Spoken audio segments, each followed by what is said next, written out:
International organizations are beginning to compile evidence for investigations into potential war crimes in Ukraine by Russian forces. The Organization for Security and Cooperation in Europe is one such group, and its US Ambassador Michael Carpenter joins us now from Vienna about the proposal. Good evening, Mr. Ambassador, and thanks for coming on the show. So how will the OSCE conduct its investigation, and when will it begin? Well, it's already begun. On March 15th, the OSCE invoked something called the Moscow Mechanism, which it establishes a fact-finding team, and it does not require consensus among all the participating states of the OSCE. Although in this case, we had 45 of the 57 states invoke this mechanism to look at crimes committed in Ukraine by the Russian Federation. So as of March 15th, there will be a fact-finding team that looks at gross violations of human rights, violations of international humanitarian law, possible war crimes and crimes against humanity. They will compile that information into a public report coming out in approximately 3 weeks. And then they will feed that information as well to other relevant jurisdictions, such as, for example, the ICC or the ICJ. And we plan to renew this mechanism for as long as it takes. So in 3 weeks, we may re-invoke and then keep doing that for as long as it takes to establish accountability in this horrific war. So there have been calls to continue isolating Russia from international organizations, sports organizations, finance, G20, etc. Do you think Russia should be kicked out of the OSCE?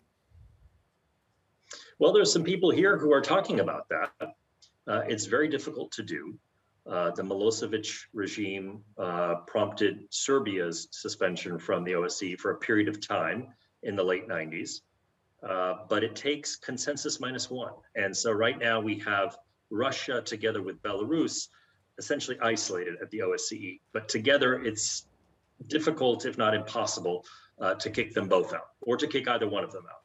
And frankly, I think we need an inclusive platform so that when the war ends, we can have the diplomatic space to be able to look at issues connected with the post-war context. But for now, as I said, Russia and Belarus are completely isolated. No one here is speaking out in their favor. Well, briefly, Mr. Ambassador, with the Biden administration officially declaring that Russian troops have committed war crimes as of tonight, is there any way of de-escalating the crisis? Well, the way to de-escalate the crisis is for Mr. Putin to remove his troops from Ukraine and stop his unwarranted, unjustified, and completely unprovoked invasion of his peaceful neighbor. Now, it doesn't look like he's about to do that. So we can demand a ceasefire, we can demand humanitarian access, which we continue to do, but it doesn't look like Mr. Putin is listening. So in the meantime, as you know, the United States and our Western partners and our Asian partners, I should also note, are imposing massive consequences on the Russian economy. We are bolstering NATO's force posture, as you heard the president say today at NATO. And we're taking a number of other steps, such as export controls, to degrade Russia's war machine over the medium to long run so that this type of conflict can never happen again.